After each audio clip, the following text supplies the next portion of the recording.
무분별한 안락사 사실이 드러난 직후 동물권 단체 케어 직원들이 박소연 대표의 사퇴와 함께 내부 개혁을 요구하고 나섰다. 이사회를 하는 것 같아서 저희가 거기에 대한 입장도 듣기도 하고. 선생님께 드릴 말씀이 있어서 왔습니다. 저희 면담을 요청드립니다. 직원들에게 고지하지 않고 긴급 이사회를 소집한 목적이 무엇입니까?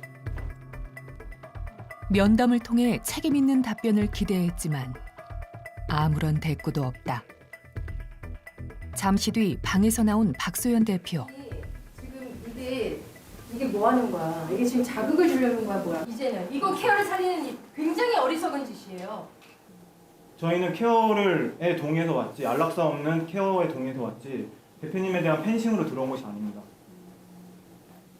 시스템 없이 운영한 책임을 지셔야 됩니다. 안락사 주수가 몇 마리인지 소중한 생명 하나하나를 약 몇 마리라고 하는 것도 저는 굉장히 예의에 어긋난다고 생각하고요. 외부에서 봤을 때는 기준은 엄격한 기준에 따른 조범사가 아니고 살처분이라고 볼 수밖에 없습니다. 전체적인 이런 거는 못 구했어. 정말 미안해. 근데 그런 건 용기가 없었어. 그냥 반대할 거 뻔해서. 직원들은 보여주기식 구조에만 열중한 채 정작 중요한 동물 보호에는 등한시한 이른바 박소연식 활동 방식에 반성과 변화를 요구했다. 우리 남양주의 존재를 몇 년 전부터 알고 있었고 이렇게 긴급하게 조치할 필요가 없었습니다. 그리고 어차피 거기서 죽는 애들, 폐사되는 애들 계속 속출하고 있었어요. 데리고 와서 고통스럽지 않게 보내주는 거, 난 이거 너무 당당해. 난 하나도 부끄럽지 않아. 물론 사람들한테 알리지 않은 거 돌을 맞을 수 있어. 남양주 개농장을 저희도 불쌍합니다. 저희도 불쌍했기 때문에 저 거기서 일사병으로 쓰러지고 다치고 우리 다 다치고 힘들어도 구조에 참여했습니다. 충분히 이게 그냥 한두 마리 구조하는 게 아니잖아요. 한두 마리 구조하는 게 아니고 돈이 들어와 있었던 것도 아니고 우리가 이걸 케어할 수 있는 인력이나 보호 공간이 하나도 없었는데 아니, 그걸 주기로 100% 했죠. 준비하지 않았더라도 주기로 했죠. 어느 정도 준비를 하고 진행했어야 되는 그래서 거거든요. 주기로 했죠. 구조하지 않으면 도살되라는 얘기야 결국은. 괜찮지 않잖아. 입장차만 확인한 채 면담은 끝났다.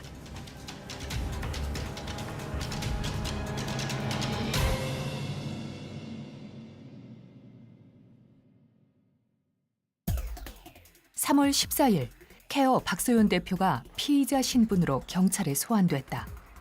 동물보호법 위반, 사기, 횡령 등의 혐의로 경찰에 고발됐다. 일부 동물들의 안락사는 불가피한 것이었습니다. 저는 병들고 양육이 어려운 동물들을 안락사를 했고 고통 없이 인도적으로 해왔습니다. 그는 모든 혐의를 부인했고 여전히 당당했다. 보험금 개인적으로 사용했다는 의혹에 대해서 결단코 맹세코 단 한 번도 없습니다. 진실을 담은 반성이나 사과의 모습도 없었다. 저희는 지난해 10월 충격적인 제보를 하나 받았습니다. 케어라는 유명 동물 보호단체 국내 최대 동물권 단체 내부에서 무분별한 안락사가 벌어졌다는 언론 보도는 많은 이들에게 충격을 줬다. 2015년부터 2018년까지 4년 동안 안락사된 동물은 뉴스타파가 확인한 것만 200마리가 넘는다. 대부분 직원들 모르게 은밀하게 진행됐고 심지어 임신하거나 건강한 동물들까지 안락사시켰다. 보호할 공간이 부족하고 비용이 많이 든다는 이유였다. 그래서 이제 논의를 제가 이제 제시를 한 게 뭐냐면 내천에다 더 짓자. 근데 사실은 박 대표는 더 애들을 더 많이 보내기를 원했어요. 투견 안락사에 대한 취재가 시작되자 박 대표는 비슷한 개를 사서 조작까지 시도했다. 생각이 약간 주둥이는 좀 우리가 염색을 좀 검은색으로. 예, 이런 사실을 언론에 알린 이는 케어에서 구조동물을 총괄하는 동물관리국장이었다. 그는 박 대표의 횡포를 막기 위해 제보하게 됐다고 말했다. 내가 만약에 이거를 제보를 안 하고 그냥 눈 감아버리고 어쩔 수 없지 뭐.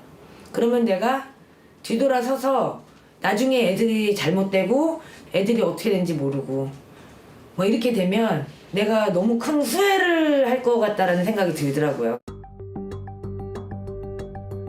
박소연 대표의 무분별한 안락사 문제는 이미 8년 전 2011년에도 불거진 바 있다. 당시 서울의 한 수의대학에 실험용 사체를 보내기 위해 건강에 문제없는 개 20마리를 안락사시켰다. 특히 다른 동물들이 있는 공간에서 안락사를 시행해 위법성 논란은 더 컸다. 박소연 대표가 지정한 동물 해당 동물 이름을 리스트를 가지고 몇백 년 사이에 누구 해당 동물이 지목이 되면 몰려갑니다.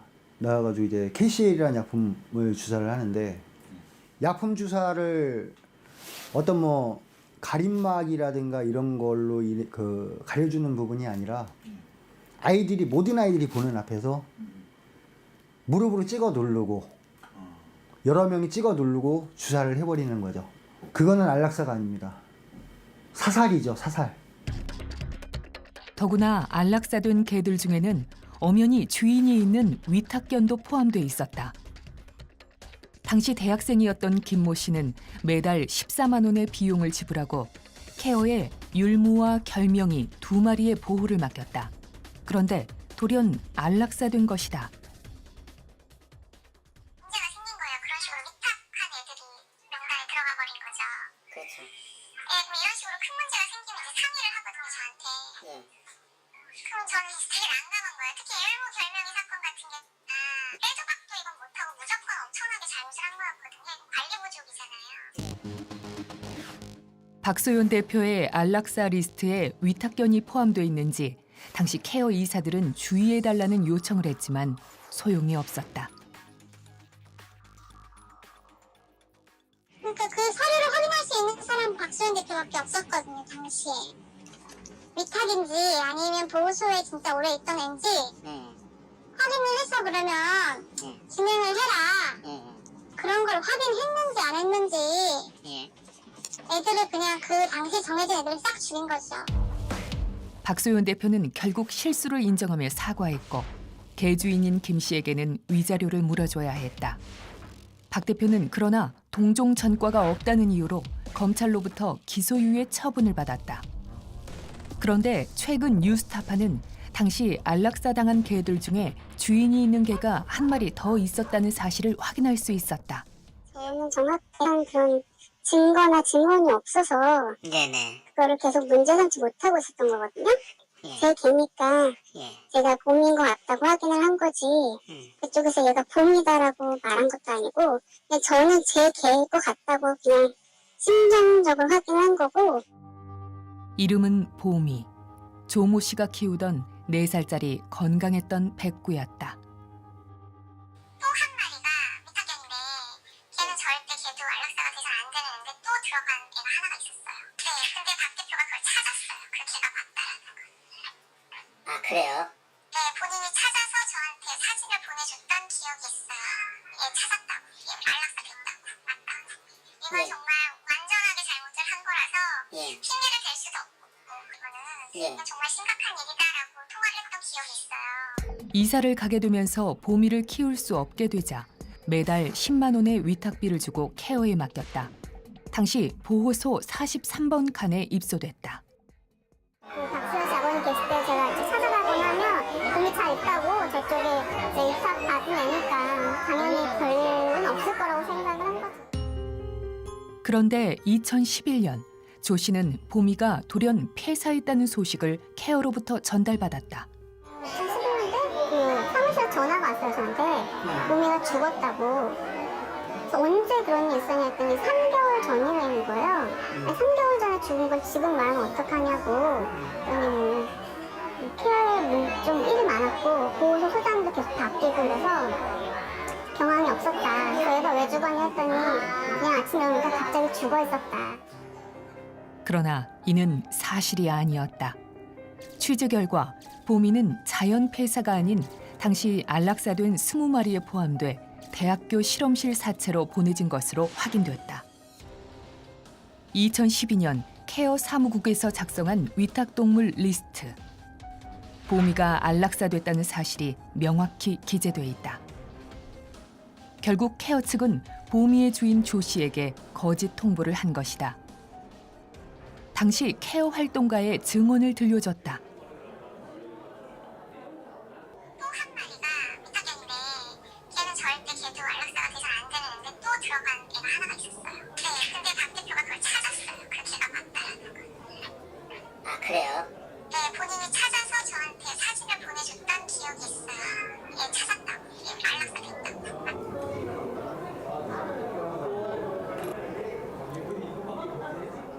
8년이 지난 후에야 사랑하던 개 보미의 죽음의 진실을 알게 된 것이다.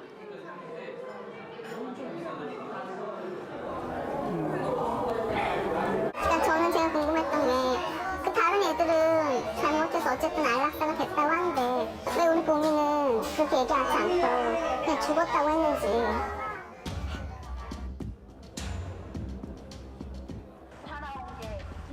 목격자들 제작진은 조 씨를 대신해 박소연 대표에게 물었다.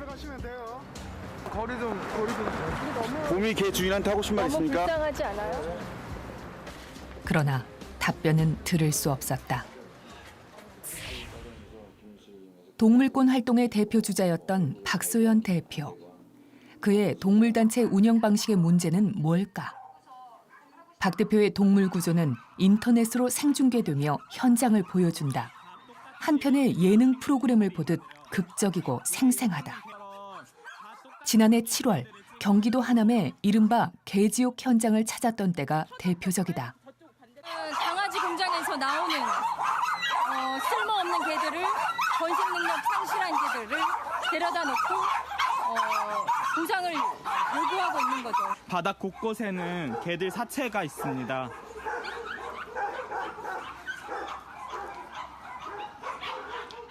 이렇게 맨몸으로 들어가서 조금만 애들 만지면요, 기본적으로 피부병 걸리고 이 진드기 뭐 엄청 많은 질병에 이렇게 딱 봐도 그거의 온상이거든요. 여기 있는 아이들은 온통 얼굴에 피부병 투성입니다. 어저께 하남을 우리가 갔다 왔잖아요. 네네. 여기 이렇게 다 옮았어요. 거기 피부병이 오른 것 같아. 이렇게 막 시뻘겋게. 간지러우세요? 약간 간지러워. 네. 사체가 즐비한 현장. 그러나 박소연 대표의 행동은 거침이 없다.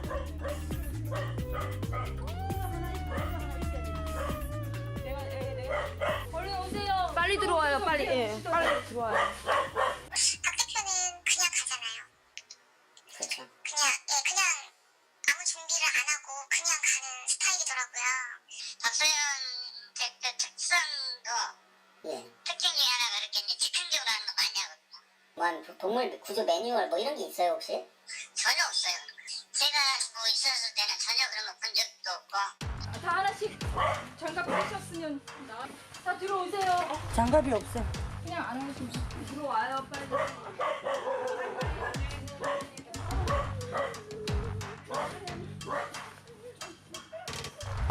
걔 지금 울음 멈춰요. 아니야 괜찮아 울어도 돼. 동물학대 없는 대한민국을 원합니다.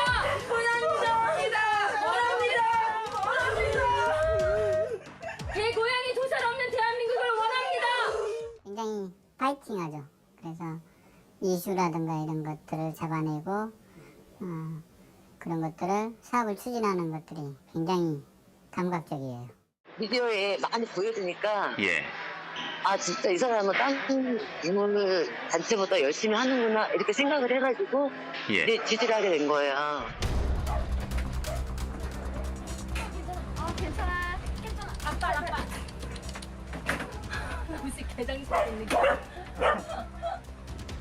맨손으로 몸을 사리지 않는 박소연 대표의 모습은 생생한 영상으로 전달된다.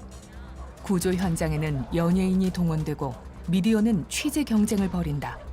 이른바 박소연식 동물 구조의 현장이다. 살아있는 생명에 대한 우리가 어떻게 그 동물들을 배려하고 대우해야 되는가에 대한 고민이지. 사후 처리에 대해 굉장히 궁금하더라고요. 안락사를 시키는 거 아니냐 뭐 이런 이야기도 나오는데 혹시 어떻게 저희는 되나요? 안락사를 하지 않는 단체고요. 얼마든지 입양을 갈 수 있을 거고요. 그렇지 않은 동물들은 저희 보호소에 남아서 평생 지내게 될 것 같습니다. 제가 이제 텔레비에서 이렇게 가끔 보고 이렇게 하니까 구조 활동을 열심히 하잖아요. 근데 우리나라 현실은 몸으로 뛰어야 되는데 이 사람은 그래도 자기가 대표인데도 하는구나 해갖고 그때부터 약간 제가 좀 좋게 생각을 한 거예요. 얘네 풀어주기 전까지는 안 되는 거. 풀어줘요. 이해가세요. 풀어주라고. 후원자들은 열광하고 환호한다.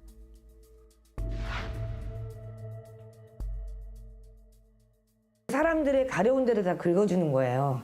그러니까 사람들이 열광을 하는 거예요. 아, 역시 케어야. 케어만 우리 도와줘. 다른 데는 다 구조 거절하는데. 이렇게 돼버린 거예요, 지금 상황이. 2015년 8억 원이던 후원금은 2018년에는 22억 원으로 크게 늘어난다. 사단법인 후원금을 포함하면 27억 원. 어느새 국내 최대 규모의 동물구조 단체로 성장한 것이다. 모든 동물의 그러나 이런 구조와 동물단체 운영 방식은 늘 논란을 불러왔다. 저희랑은 너무 달라가지고 참 뭐라고 얘기할 수 없어. 뭐가 옳다고는 말을 못할 텐데 솔직히 말씀드려서 저희 같으면 여기는 방역이 대단히 필요한 곳이고 어떤 질병이 사람이 옮을 수도 없는 상황이면 활동가들한테 들어가라고 안 해요. 이렇게 딱 봐도 뼈밖에 없는 강아지들을 데리고 자기네들이 왔다 갔다 하는 것 자체가 또 하나의 폭력일 수 있지 않은가 이런 생각을 하는 분들도 꽤 있을 것 같은데 이분들에게는 이제 자기네들의 목표만 보이기 때문에 상대적으로 이런 행동은 서슴없이 하는 것 같아요. 구조에 참여한 직원들의 안전 문제도 논란이 됐다. 그리고 사실 거기 다닌 직원들이 피부병이 엄청 고생을 했거든요. 그러니까 저도 여기 지금 다리가 다 완전히 이 전신이 다 이래요. 지금. 그렇게 이제 대규모 구조의 경우 산목들 다 동원하고 뭐 이러잖아요. 네. 근데 그 사람들도 사실은 안전장치가 없죠. 연예인은 뭐 고사. 구조 시연을 위해 개농장 철창 안에 들어간 연예인 홍보대사.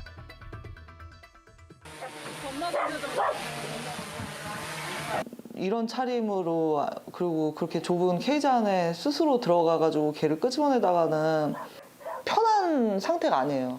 그러니까 그러면은 이렇게 궁지에 몰리게 되면 결국에는 나중에는 공포에 기인한 공격성이 발현이 돼요. 그러면은 이 안에서 사람이 물리게 되고 그러면은 물린 이후에 과연 이게 친구의 상태도 그렇게 좋지는 않은 것 같습니다. 털이 많이 빠지고 있고요. 네, 피부병도 걸려 있는 것 같고요. 네.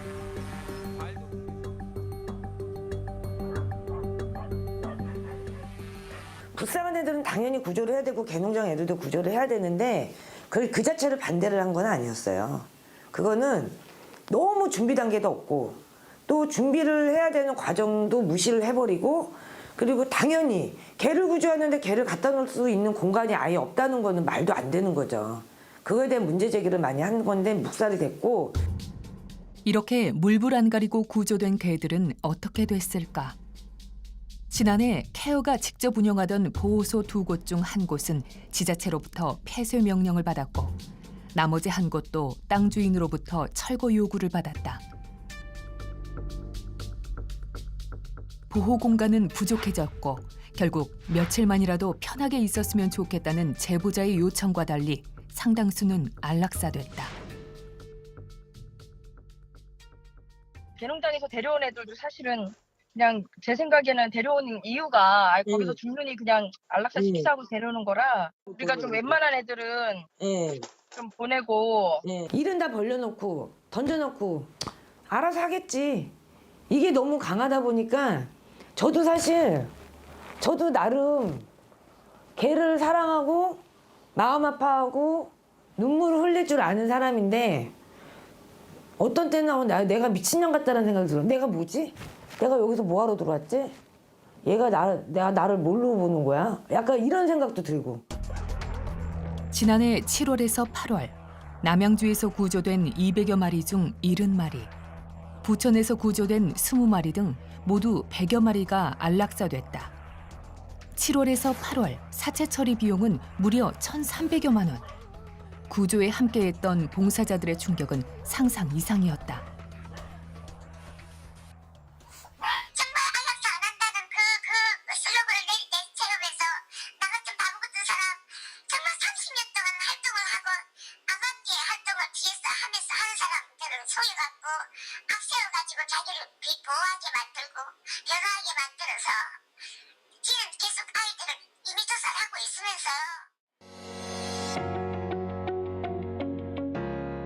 남양주 구조가 한창이던 지난해 7월, 케어는 토리 인형 판매 모금 행사를 대대적으로 열었다. 개라는 동물을 먹는 음식이 아니라 이제 품어줄 수 있는, 안아줄 수 있는 생명체를 바라봐 주셨으면 좋겠습니다.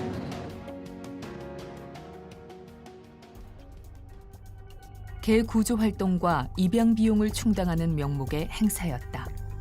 모금액은 1억 원에 이르렀다. 호응만큼 후원자들의 배신감도 컸다. 토리 인형을 대대적으로 판매하면서 그리고 그것도 이제 토리를 입양해주면 입양 가지 못하는 실용견들을 위해서 쓰겠다라고 했으면서 실제로는 죽였잖아요. 예, 그거 자체가 전 국민적인 기만행위죠. 토리라는 거에 상징성이 있기 때문에. 근데 깨는 거죠.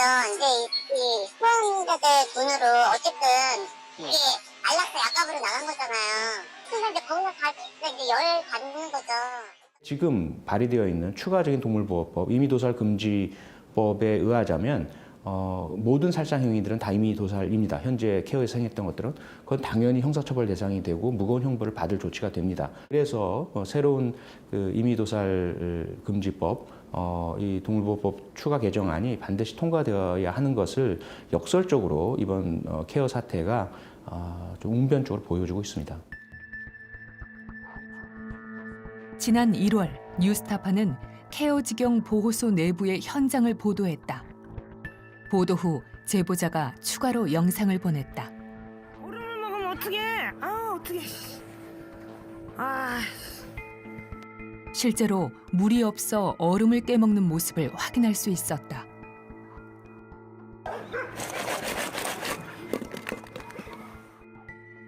또 다른 영상. 지난해 3월 무렵 경기도 포천의 케어 보호소. 한 해 후원금 20억 규모의 대형 동물단체에서 운영하는 보호소라고는 좀처럼 믿기지 않을 만큼 열악하다.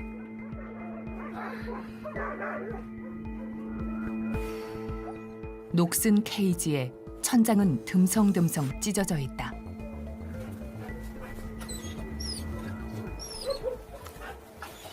보호소 근무하는 직원을 느끼는 점은 뭐냐면 이게 과연 동물 보호가 목적인 단체의 보호소인지 아니면 이슈를 쫓아다니면서 어떤 기부금 내지는 후원금을 얻어내기 위한 그런 단체인지. 최근 지어진 충남의 보호소를 포함해 케어 보호소에는 500여 마리가 수용돼 있지만 관리 직원은 6명이 전부. 보호소 구조된 애들이 어떤 식으로 잘 지내고 있는지 보호소에 봉사도 와야 되고 오픈이 돼야 되는데 여기는 그게 안 된다. 애들이 오픈되면 입양 확률이 높아지는 거죠, 보호소 애들도. 자원봉사자라도 확충해달라는 요청도 소용이 없었다. 구조를 많이 하면 사람들이 열광을 하잖아요. 역시 대표님밖에 없어. 최고예요. 근데 사람들은 그렇게 와서 데리고 와서 애들이 나중에 어떻게 되는지 한 번도 안 오더라고요. 몇몇 사람만 정말 연락이 와서 애가 어떻게 지내는지 막 사진, 막 정말 한 몇 사람 빼고는 그냥 잘 있겠거니. 사실 언론이 이제 이 사람들을 권위자처럼 코멘터리로 사용했던 건 사실이잖아요. 소위 말해서 이제 그림이 되고 이야기거리가 되는 현장을 취재하면서 이 시민단체를 동원했던 측면이 있고 검증을 하고 일정 부분에 의문을 제기했어야 되는 건 사실이거든요. 그 부분을 이제 언론이 반성을 해야 될 부분이다.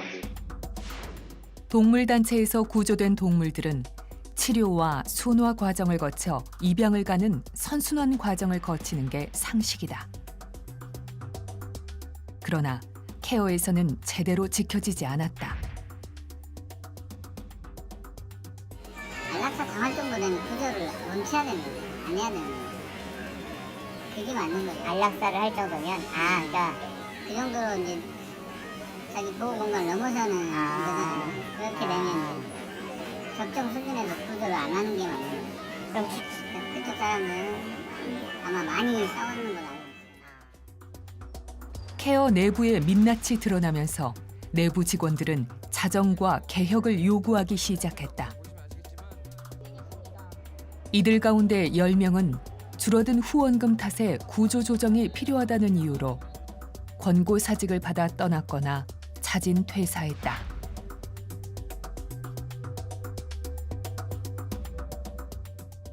일대일 면담식으로 불러서 뭐 권고사직을 한다던가 이런 식으로 좀 커뮤니케이션 과정에 많이 문제가 있었다라는 점을 말씀드리는 거고, 가장 문제의 핵심인 뭐 본인 박소연 대표는 어떤 사직이나 이런 거에 의사가 없는 상황, 그런 상황에서 직원들만 속아내게 하는 이런 정황들은 어쨌든 문제죠. 일단 지금 절반은 뭐 권고사직이고 절반은 뭐 또 본인이 힘들어 나가는 것도 있고 이래가지고. 다른 동물단체들도 대부분 신뢰를 잃어가고 있다. 아마도 5분의 1 이하? 거의 그냥 얼어붙어 있다고 보면 됩니다. 사람들이 그만큼 이제 동물단체에 대해서 많이 실망하고 등을 돌리게 된 거죠. 그나마도 지금 후원이 안 들어와요. CMS 가입자들도 탈퇴하고 있고요. 작은 단체들도 다 그런 거예요? 작은 단체는 더 힘들죠. 왜냐면 큰 단체에서 몇 명 빠져나가는 건 별거 아니지만 작은 단체에서 몇 명 빠져나가는 거는 몇십 프로예요. 거의 뭐 애들하고 지금 뭐 애들하고 같이 굶어야 되는 그런 상황이라고. 빨리 종료가 돼야지 우리는 어떻게든지 애들하고 살 수 있는 방법을 찾지.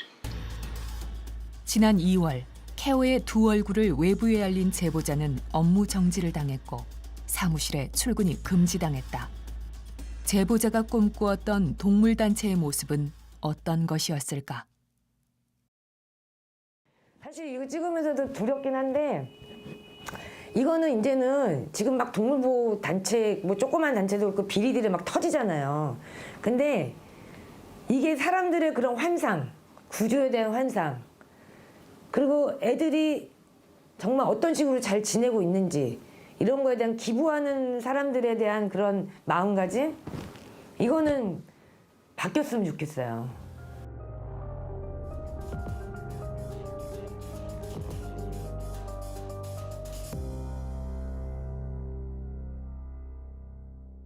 내 목숨을 걸어서라도 지키려고 하는 것은 국가가 아니야. 분명히 소위 애국 이런 것이 아니야. 진실이야.